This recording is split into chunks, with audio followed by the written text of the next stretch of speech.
بسم الله الرحمن الرحيم. الحمد لله وكفى وسلام على عباده الذين اصطفى خصوصا على سيد الأنبياء محمد المصطفى المركب بالياسين والطه وعلى آله الطيبين الطاهرين المعصومين النجباء الشرفاء الذين نذهب الله عنهم الرجس وطهرهم تطهيرا.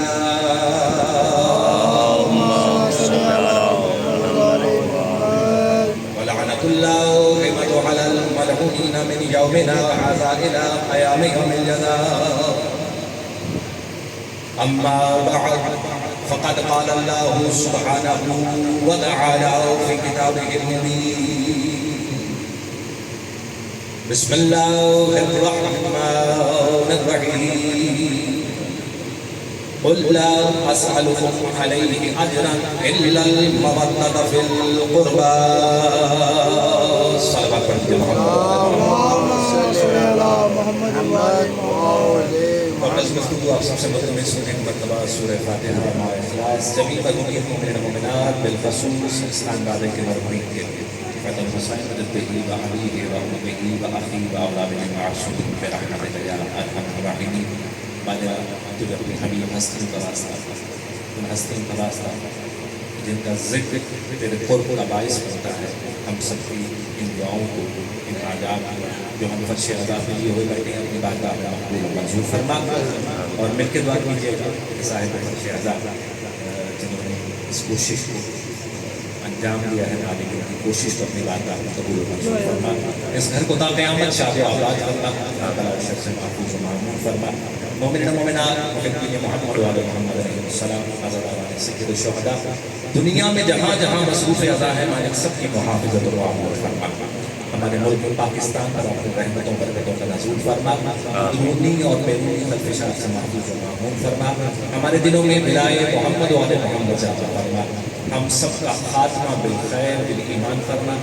والی برحق کے ظہور میں تعجیل فرما.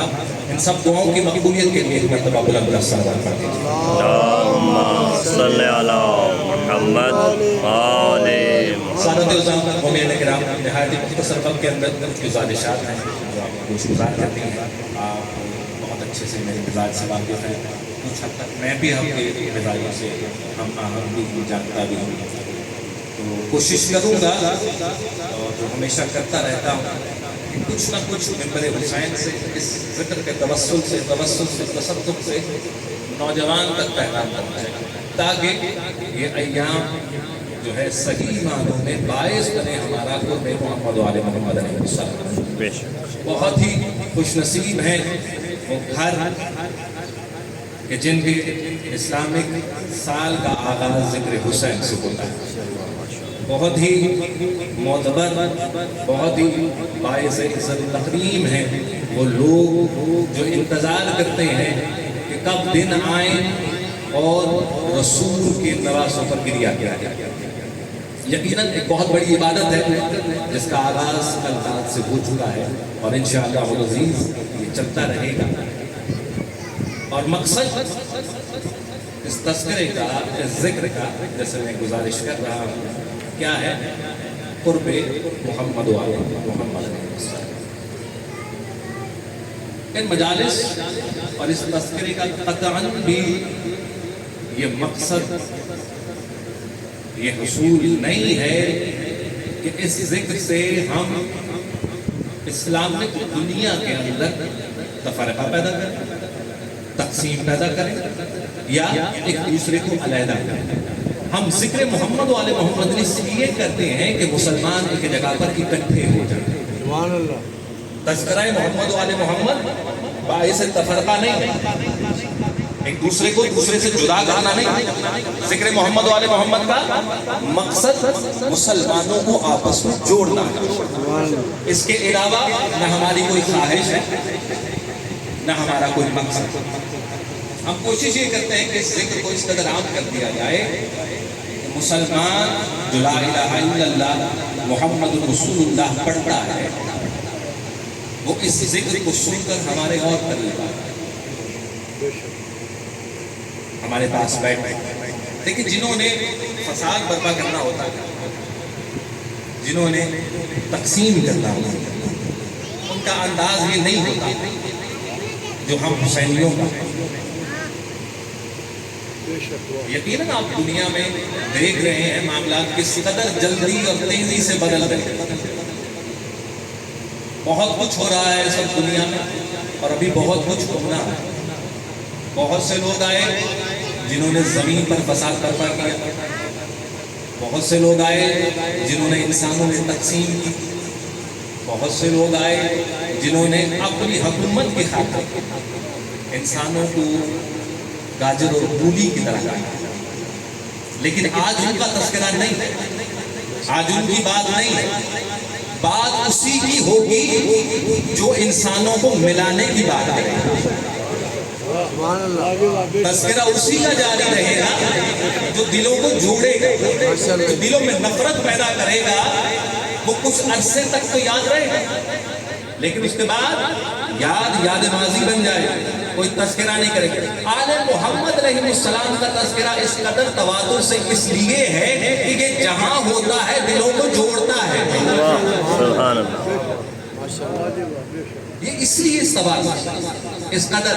اور یقیناً یہ صرف اور صرف میری عقیدت یا آپ کی عقیدت اور آپ کی جذباتیت کا اس کا منہ بولتا ثبوت نہیں ہے کہ ہم ذکر محمد و آل محمد کرتے ہیں. ابھی آپ کے سامنے جس قرآن کی آیت کو سرنامہ کرام بنا کر تلاوت کرنے کا شرف حاصل کیا, ہمارے ہاں بچے یہ آیت زبانی کا, یہ صدقہ ہے اس ممبر کا, یہ صدقہ ہے ذکر حسین کا, یہ صدقہ ہے مجلسوں کا. کیا خداوند نے مطالعہ فرما رہا ہے کہ قل لا اسألکم علیہ اجرا الا المودۃ فی القربى. کہ دیکھو ان سے کہہ دو کہ میں تم سے کوئی سوال نہیں کرتا اجرت کا, مگر یہ کہ تم میرے اقربا سے محبت کرتے.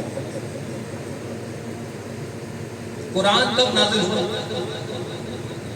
جب رسول موجود. احکام کب نازل ہو رہے ہیں؟ جب رسول موجود. رسول پر وحی آتی ہے, رسول بیان کرتے. یقیناً سمجھ آتی ہے کہ رسول میں پورا ضابطۂ حیات لے کے جا رہے ہیں. جیسے جیسے وحی آتی جا رہی ہے مسلمانوں کو ساتھ کلمہ گو کو ساتھ ان کو بتاتے جا رہے ہیں کہ دیکھو یہ چیزیں ضروری ہیں, اجازت ہے, ان چیزوں کو بتایا گزارا نہیں ہوگا. وہ نماز ہے, وہ دیگر عبادات ہیں, وہ معاملات ہیں, رسول بتاتے جا رہے ہیں. لیکن پوری زندگی کا اور یہ وہ چیزیں ہیں کہ جو رسول بتاتے جا رہے ہیں اور لوگ کر رہے ہیں. یعنی کہ حکم آیا کسی چیز کا, رسول نے مسلمانوں کو بتایا, مسلمان اس سے پہلے نہیں کر رہے. اس بات کو سمجھنا خدا کی طرف سے حکم آیا, رسول نے حکم مسلمانوں تک پہنچایا, مسلمانوں نے اس کام کو انجام دینا شروع کیا. اس کا کیا مطلب ہے کہ اس سے پہلے وہ کام نہیں ہو رہا. قل لا اسألکم علیہ اجرا الا المودۃ فی القربى. خدا نے اس آیت کو نازل کیا اور کہا رسول سے کہ دیکھو تو تمہارے کلمہ پڑھنے والے ہیں, جو دین اسلام کو ماننے والے ہیں, ان سے کہو کہ جو کچھ تم نہیں کر رہے تھے میرے حکم میں تم نے کرنا شروع کیا. نماز نہیں پڑھ رہے تھے, نماز پڑھنا شروع کیا. زکوٰۃ نہیں دے رہے تھے, زکوٰۃ دینا شروع کیا. حج نہیں کر رہے تھے, حج کرنا شروع کر دیا. ٹھیک ہے, جہاد نہیں کر رہے تھے, میرے کہنے پر جہاد کرنا شروع کیا. ہر وہ کام تم نہیں کر رہے تھے جو خداوند متعال کا حکم تھا, میں نے تم تک پہنچایا, تم نے انجام دیا. اسی طرح خداوند متعال ایک اور حکم میرے ذریعے تم تک پہنچا رہا ہے کہ دیکھو حق بجانے ہوں اجرت کا, حق بجانے ہوں کہ جو پیغام تم تک پہنچایا ہے اس کا کچھ نہ کچھ عوض لوں. لیکن میں سوال کچھ نہیں کروں گا سوائے اس کے کہ تم میرے اقربا سے محبت کرنا. دلیل ہے کہیں نہ کہیں اس بات کی کہ مسلمان نماز بھی پڑھ رہا تھا, روزہ بھی رکھ رہا تھا, قرآن مجید کی تلاوت بھی کر رہا تھا, حج بھی کر رہا تھا, جہاد بھی کر رہا تھا, ذکر بھی کر رہا تھا, لیکن اجر رسالت ادا نہیں کر رہا تھا.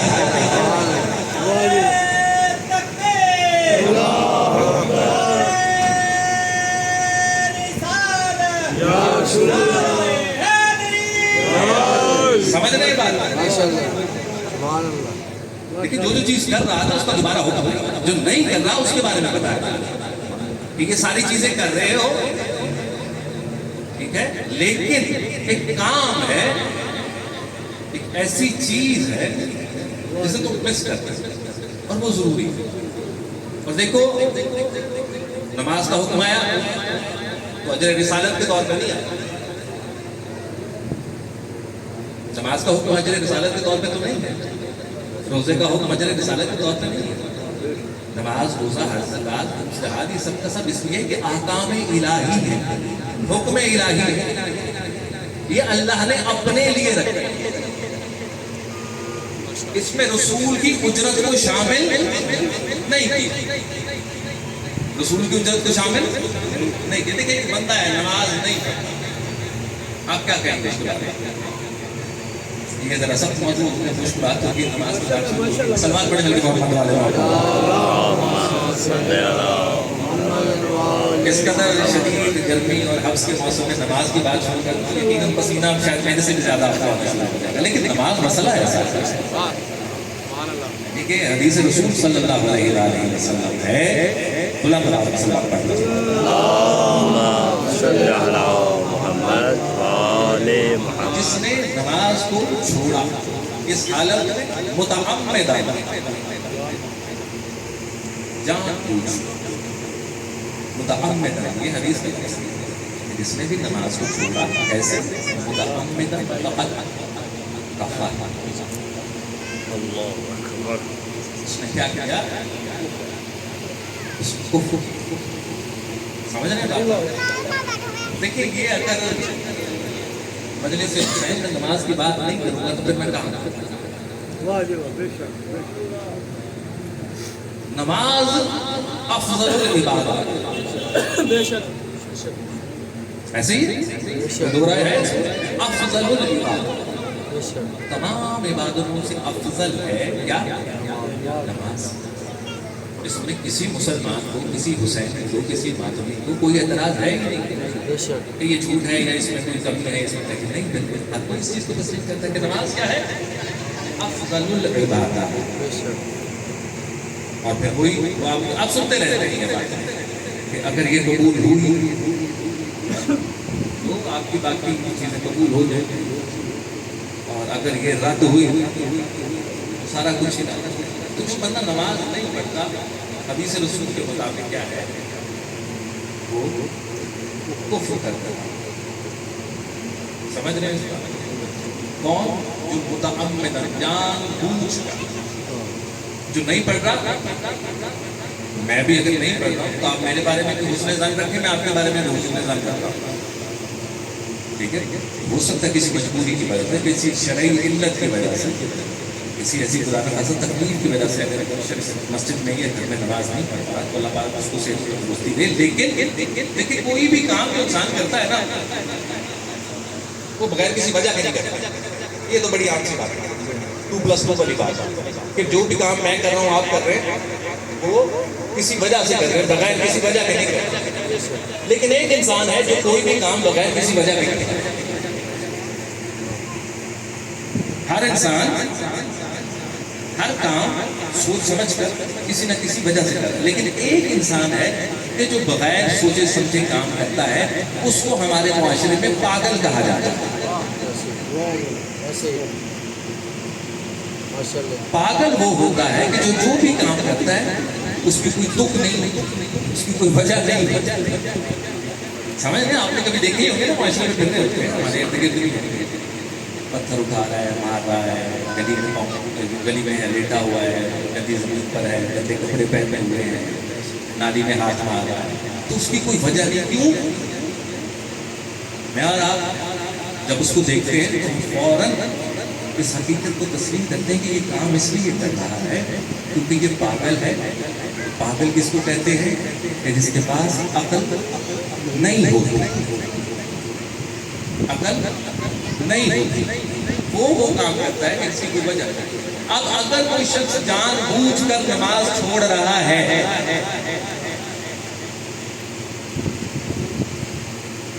جان بوجھ کر نماز چھوڑ رہا تو میں اور آپ اس کے بارے میں کیا رائے ہے؟ جس کو خدا نہ خواستہ صحت کا بھی کوئی مسئلہ نہیں ہے, جس کو خدا نہ خواستہ اور بھی کوئی تکلیف کوئی شرعی ہو اس کو نہیں ہے, اور اس کے باوجود وہ نماز کو چھوڑ رہا تو پھر میں اور آپ اس کے بارے میں کیا سوچتے ہیں کہ اس کی حالت شاید اس شخص جیسے ہے کہ جس کو نہ تو پاکیزگی کا پتہ ہے, نہ نجاست کا پتہ ہے, نہ اپنا خیال ہے, نہ کسی کا خیال ہے. تو جو نماز جان بوجھ کر چھوڑ رہا ہے وہ بھی کسی نہ کسی حد تک پاگل ہے, عقل سے عاری ہے. عاقل بندہ کبھی بھی عبادت الہی کو نہیں چھوڑے گا. اس کے پاس وجہ ہے نا پہنچا. موضوع دوسری طرف چلا گیا, میں آپ کو زیادہ پریشان نہیں کرتا, میں اپنے موضوع کی طرف ہی آتا ہوں. تو میں عرض کر رہا تھا کہ اللہ نے ہر عبادت کو اپنے حکم کے ساتھ, ٹھیک ہے, نماز روزہ حج زکات سب کو اپنے حکم کے ساتھ. وہاں پر کہیں بھی اجر رسالت ہوا تذکرہ نہیں کیا کہ نماز تم سے اس لیے پڑھوا رہا ہوں کہ میں نے اتنا بہترین نبی تم تک پہنچایا ہے, روزہ اس لیے رکھوا رہا ہوں کہ محمد مصطفیٰ تمہارے درمیان میں موجود ہے, جہاد تم سے اس لیے کروا رہا ہوں کہ نبی آخر ہے, اتنی بڑی تمہیں نعمت سے نوازا ہے تو اس کا اجر نہیں. کسی بھی عبادت کے ساتھ اللہ نے اپنے نبی کی اجرت کو نہیں رکھا کہ میں اس وجہ سے تم سے عبادت اس لیے کروا رہا ہے, احکام اس لیے دے رہا ہے کہ وہ لائق عبادت ہے. لیکن جہاں پر یہ کمی دیکھی فوراً کہا کہ رسول ان سے کہیے کہ آئے تو ہے نا سوال کرنے, تم سے کہے کہ کوئی سوال نہیں ہے لیکن یہ کہ یہ تم میرے اقربا سے محبت رکھو. نماز پڑھی جا رہی ہے, روزہ رکھا جا رہا ہے, جہاد کیا جا رہا ہے, زکات دی جا رہی ہے, باقی احکام الہی ہو رہے ہیں, لیکن اگر کہیں کمی اور کجی ہے تو اس چیز میں جیسے میں نے عرض کیا کہ جو پہلے کام نہیں ہو رہا تھا جب اس کمی کو محسوس کیا تو اللہ نے حکم دیا کہ یہ کرو. مسلمان سب کچھ کر رہے تھے, اجر رسالت ادا نہیں کر رہے تھے. کیوں؟ رسول کبھی حسین کو کانوں پر بٹھا کے لاتے تھے. ماشاءاللہ, نعرہ حیدری, سبحان اللہ. ٹھیک ہے, کبھی کانوں پہ بٹھا کے لایا جا رہا ہے, کبھی حالت نماز میں مجھ پر سوار ہو رہے ہیں, کبھی حالت رکوع میں ٹانگوں کے درمیان سے گزر رہا ہے, کبھی حسین کے حسن کی وجہ سے نماز کو کھول دیا جا رہا ہے, کبھی یہ دیکھا جا رہا ہے سجدہ لمبا کر دیا ہے. لوگ یہی سمجھتے ہیں کہ شاید رسول کو اپنے نوازوں سے محبت ہے, یہ ان کی ذاتی محبت کا نتیجہ ہے کہ نماز کو بھی طول دے دیتے ہیں, کندھوں پر بھی اٹھا لیتے ہیں. اور اگر کوئی کہے کہ کیا کمال سوال ہے تو کہتے ہیں نہیں, یہ نہ کہو کہ کیا کمال سواری ہے, یہ کہو کہ سوال کتنا کمال ہے. تو لوگوں کو یہ لگا کہ یہ صرف ایک محبت کا اظہار ہے رسول کا. رسول کے بڑے چونکہ پیارے ہیں یہ بچے, اس لیے رسول کے لیے اس طرح سے کرتے ہیں. تو یہ صرف رسول کا ہی پیار ہے کیونکہ رسول کے بچے ہیں. رسول کو اپنا بچہ کہتے ہیں, اپنے بیٹے کہتے ہیں, چونکہ ان کی محبت ہے, قدرتی سا ہے. یہ تھوڑی ہے کہ سب کے اوپر یہ فرض لاگو ہو جائے گا کہ حسین سے یا حسن سے محبت ہے. جب یہ وسوسہ دلوں میں آیا, جب سوچ پیدا ہوئی مسلمانوں کے دل میں یہ کہ یہ صرف اور صرف رسول کے لیے ہے کہ چونکہ رسول کا خونی رشتہ ہے اور یہ قدرتی ہے, ہم بھی اپنے بچوں سے محبت کرتے ہیں, لیکن اب وہ بھی تو کرتے ہی ہوں گے نا اپنے بچوں سے, بچیوں سے نہ بھی کرتے ہیں, بچوں سے تو کرتے ہی ہوں گے. ایک سلوات پڑھیں گے محمد والے اللہم صلی علی محمد. بچیوں کا تذکرہ اس لیے کیا کہ آپ جانتے ہیں کہ قبل رسول کیا حالات ہیں. تو مسلمانوں نے یہ سوچنا شروع کیا, کہیں نہ کہیں دماغ میں یہ بات آئی کہ اگر صرف رسول کی اتباع اللہ کے حکم کے ذریعے ہو جائے تو کافی ہے. جس کے ساتھ رسول محبت کرتے ہیں، جس کو گود میں اٹھاتے ہیں، کندھوں پہ بٹھاتے ہیں، نماز میں طول دیتے ہیں، جن کا تذکرہ بار بار کرتے ہیں، تو وہ صرف اور صرف ایک اس وجہ سے تقاضا بشری کی وجہ سے کہ ان کا خون کا رشتہ ہے، تو وہ کہیں نہ کہیں مجبور کرتا ہے رسول کو. تو ہم سب کے سامنے بھی اظہار کرتے تو اس میں کیا یہ سوچ جب پروان چڑھنے لگی تب اللہ نے اس آیت کو زمین پر نازل کیا قلب محمد پر کہ رسول ان سے کہو کہ اگر میں حسنین کو کندھوں پر بٹھاتا ہوں، انگلی سے لگا کر چلاتا ہوں، نماز کو طول دیتا ہوں، تو یہ میری محبت نہیں، اس کی محبت ہے. نعرہ حیدری. اور یہ چونکہ اس کی محبت ہے اب یہ اصول بن گیا ہے، اب یہ حکم بن گیا ہے. جس طرح نماز ضروری، جس طرح روزہ ضروری، جس طرح حج ضروری، جس طرح جہاد ضروری، جس طرح زکوٰۃ ضروری، اسی طرح میرے اقربا سے محبت ضروری. دلیل اس کو بنایا کہ نماز ہے تو تب تک قبول نہ کروں گا جب تک مجھ پر اور میری اولاد پر درود نہ بھیج دو گے. اللہم صلی علی محمد وآل محمد. یہ تذکرہ، یہ ذکر، یہ مجلسوں کا برپا کرنا ہمارا کوئی قدرتی لگاؤ نہیں ہے. ہم یہ تذکرہ یہ تجدید عہد کرتے ہیں. ہم یہ تذکرہ کر کے رسول کے حکم کو پورا کرتے ہیں، اللہ کے حکم کو پورا کرتے ہیں. کہ اجر رسالت میں ہم سے سوال کیا گیا ہے کہ اقربا سے محبت رکھو. دیکھیں اب اقربا کی بحث ہے جس کو مرضی شامل کریں، یہ رسول کے جتنا قریب وہ اتنا ہی آپ قریب سمجھیں، وہ اقربا میں شامل کریں. ہمیں اس سے بحث نہیں، ہماری بحث کچھ اور. بہت خوبصورت جملہ ہے عالم دین کا، اس کو سماعت کریں اور میں بالکل مختصر کر کے بالکل بھائی کے حوالے کروں. رسول سے دو طرح کے رشتے ہیں امت محمدیہ. لیکن اقربا میں کہہ رہا ہوں کہ جس کو مرضی شامل کریں، یہ آپ کی ہے، آپ کوئی قدمہ نہیں لگا رہے، ہم کو کہہ دیں جس کو جو لگتا ہے اس کو مان، کوئی اس میں مسئلہ نہ ہمیں ہماری کوئی بحث نہیں. رسول کے دو طرح کے رشتے ہیں کس کے ساتھ؟ امت مسلمہ. ایک کے کا رشتہ ہے، ایک سے کا رشتہ ہے. کون سے دو رشتے ہیں؟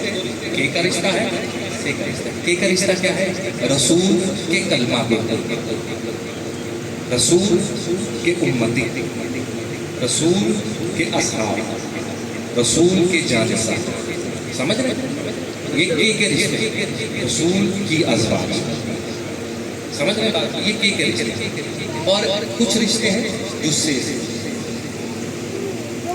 سمجھ رہے ہیں؟ یقیناً جو ذہن ہے وہ پہنچ چکے ہیں. میں اور بات کو بول کے بیان کر دوں تاکہ نوجوان تک بھی پہنچ جائے یہ بات کہ سے کے رشتے ہیں. کون سے؟ علی منی، علی مجھ سے ہے. فاطمہ تو بضعۃ منی، فاطمہ مجھ سے ہے. حسن منی، حسن مجھ سے ہے.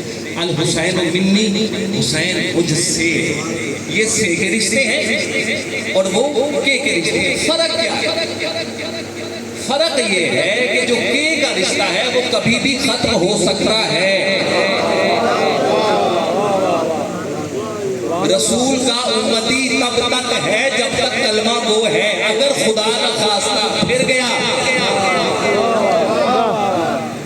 رسول سے رشتہ ختم. سمجھ رہے؟ رسول کا صحابی رشتہ تب تک ہے جب تک صحابیت میں ہے. اگر خدا نہ خواستہ رسول کے دور میں یا بعد از رسول کوئی ایسا کام کر دیا کہ جس سے رسول نے منع کیا تھا، ٹائٹل ختم، رسول سے رشتہ ختم. رسول کا امتی تب تک ہے جب تک رسول کو مانتا ہے. جہاں پر رسول کا انکار کیا، رسول سے رشتہ ٹوٹ گیا.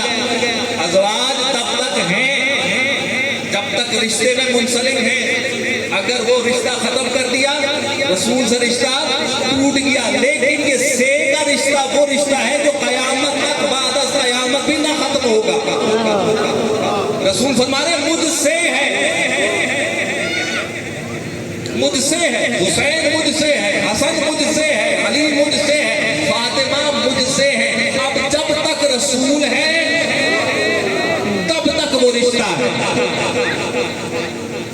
اسی لیے میں کہہ رہا ہوں کہ آپ جس کو مرضی شامل کریں، ہمارے مد نظر وہ زیادہ فوقیت رکھتے ہیں کہ جن کا سے رشتہ جڑا ہوا ہے، ہم ان کو زیادہ تسلیم کرتے ہیں، ہم ان کو زیادہ مقدم رکھتے ہیں، اور حقیقت بھی ایسے ہی۔ دیکھیں فضائل علی سنتے رہتے ہیں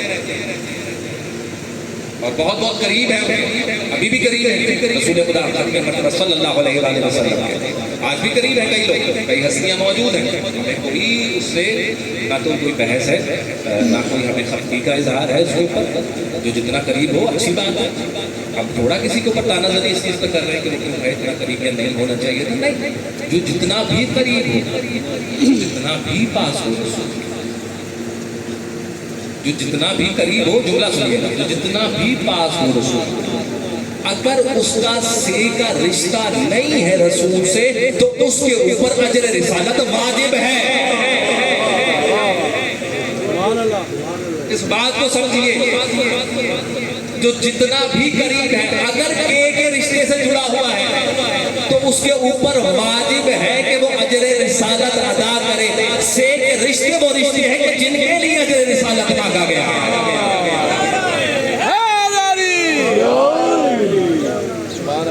صلوات پڑھ دیجئے محمد و آل محمد۔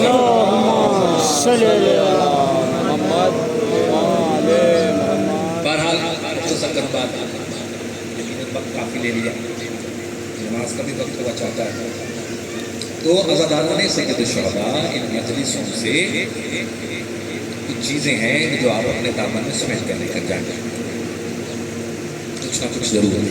میں اجمے پہ بھی یہی عرض کرتا ہوں، حالات و واقعات کو سامنے رکھیں، اور یہ نوجوانوں کو خاص طور پر میں کرتے رہا ہوں کہ اپنی بحثوں میں، اپنی باتوں میں، چاہے وہ آپ سوشل میڈیا پہ کر رہے ہیں، آپ نجی کمروں میں موجود ہیں، آپ کسی پبلک پلیس پر موجود ہیں، جب بھی بات کریں بڑے ہی ہوش سے کریں،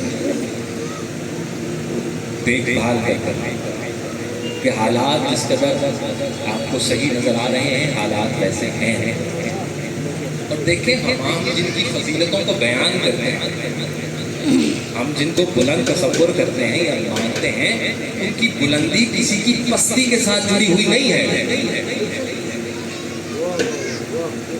اس بات کو سمجھے میرا نوجوان کہ ہم جن پر درود بھیجتے ہیں، جن کا تذکرہ عام کرتے ہیں، جن کے نام پر آنسو بہاتے ہیں، وہ اتنے بلند ہیں کہ ان کی بلندی کسی کی پستی کے ساتھ جڑی ہوئی نہیں کہ وہ پست ہوگا تو یہ بلند ہوں گے، یہ جب سے ہے یہ بلند ہے۔ یاد نہیں ہے قرآن کا بہت شروع میں آپ نے پڑھا نہیں، قرآن سے بھی تو دوری ہے، کوشش کیا کریں۔ میں کہہ رہا ہوں کہ ان کی بلندی کسی کی پستی کے ساتھ جڑی نہیں ہوئی کہ کوئی پست ہوگا تو یہ بلند ہوگا، کہ جب تک ہم انہیں پست نہیں کر لیں گے تو ہمیں یہ بلندی پر نظر نہیں آئے گی۔ اگر قرآن پڑھا ہو تو پڑھا ہو کے ذہنوں میں ہوگا کہ قرآن پڑھنے والے یقیناً اسی سے سمجھیں گے کہ یہ جملہ میں نے جو کہا ہے کہ ان کی بلندی کسی کی پستی کے ساتھ جڑی ہوئی نہیں ہے، کہ جب شیطان نے سجدہ کرنے سے انکار کیا تو کیا کہا تھا کہ کیوں انکار کر رہا ہے، کیا تو عالین میں سے ہے؟ تو یہ تو تب کے بلند ہیں، یہ یہاں آ کے تھوڑی بلند ہوئے، خدا تو ان کا تعارف وہاں پر کروا رہا ہے کہ دیکھ اگر تو سجدے سے انکار کرے تو کیا تم نے سمجھ لیا اپنے آپ کو کہ تو عالین میں سے ہے؟ تو کبھی سوچئے تو صحیح کہ وہ عالین کو، یہ ذکر حسین کا صدقہ ہے، یہ مجلس حسین کا صدقہ ہے کہ جب بھی لفظ عالین ذہن میں آتا ہے تو محمد و آل محمد کے علاوہ ہمارے ذہنوں میں کوئی آتا ہی نہیں۔ تو ان کا عالین ہونا کسی کی کمی سے جڑا ہوا نہیں، خداوند متعال نے ان کو روز اول سے عالین میں رکھا۔